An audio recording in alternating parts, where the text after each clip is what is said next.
Sa isang tahimik na bayan sa baybayin ng Pilipinas, may isang mangingisda na kilala sa pangalang Alon. Kagipitan ng buhay, ngunit masaya siya sa simpleng pamumuhay kasama ang kanyang ama na isang veteranong mangingisda. Tuwing umaga, aalis si Alon upang maghanap ng isda sa karagatan. Nakilala siya sa kanyang husay at sa masiglang ugali, ngunit sa kabila ng lahat, nag-iisa siya.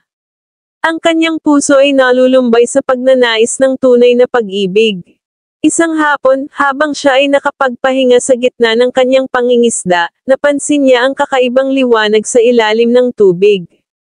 Dahan-dahan siyang lumapit, at sa kanyang pagdako sa liwanag, nakita niya ang isang magandang sirena. Ang kanyang buhok ay tila alon ng karagatan at ang kanyang balat ay kasing puti ng buhangin. Ang mga mata nito ay kumikislap na parang mga bituin sa langit. "Ano ka? Isang diwata ng dagat?" tanong ni Alon, hindi makapaniwala sa kanyang nakikita.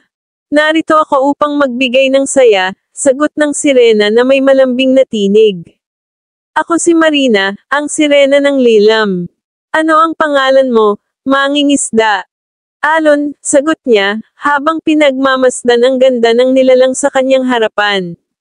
Dito nagsimula ang kanilang usapan, at sa bawat salita, tila ang mga alon ng dagat ay nakikisama sa kanilang kwentuhan.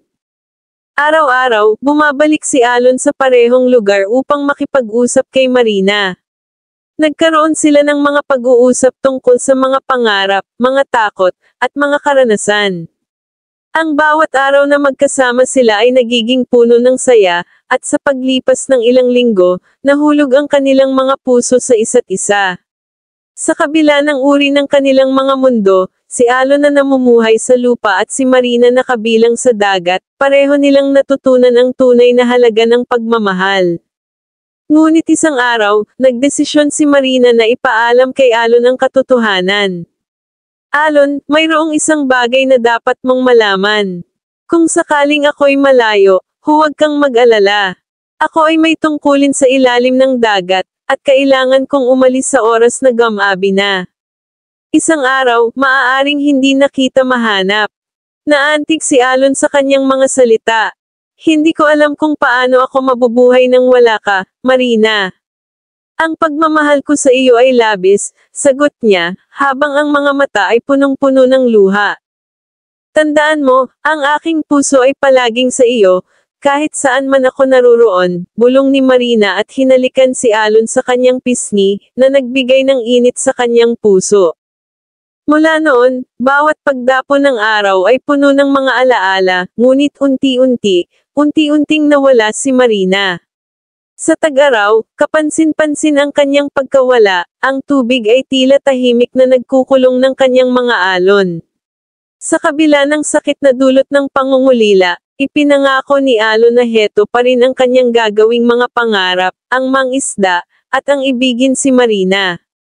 Dumating ang panahon na naisipan ni Alon na gumawa ng isang bangka na magdadala sa kanya sa mga malalayong dagat. Sa kanyang paglalakbay, naghanap siya sa ilalim ng mga alon at nagdasal na sana'y muling makasama ang kanyang minamahal. Maraming taon ang lumipas, tila nahulog ang mga bituin at ang mga alon ay nagbabalik ng mga pananibik.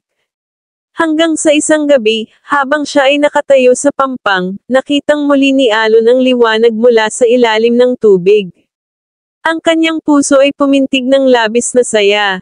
Sumisigaw siya, "Marina! Ikaw ba iyon?" Lumutang si Marina sa ibabaw ng tubig, hawak ang isang perlas na kasing liwanag ng buwan.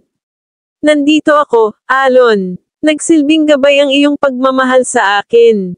Ngayon, handa na akong ipakita ang aking tunay na anyo," sabi niya habang dahan-daang nagiging tao. Nagulat si Alon sa kanyang nakita. Ang sirena na kanyang minahal ay naging isang magandang dalaga, ang liwanag ng araw ay sumisikat sa kanyang mukha.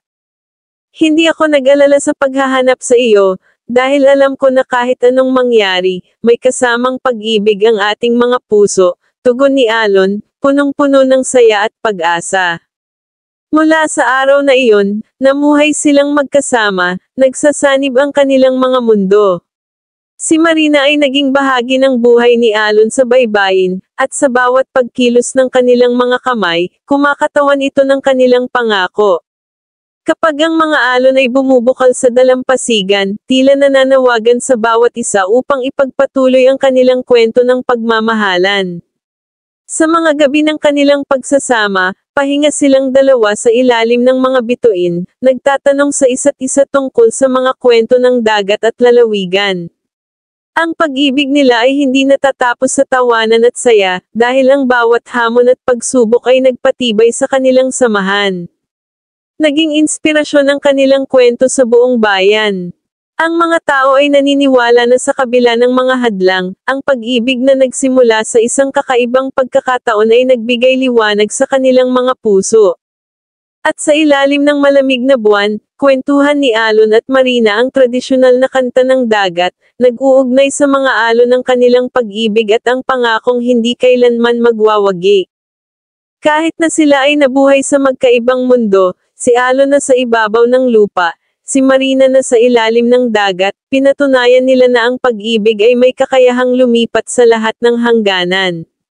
Ang kanilang kwento ay isang paalala na sa bawat sulok ng ating buhay ay may mga alon na nagdadala ng pag-asa at mga pag-asam.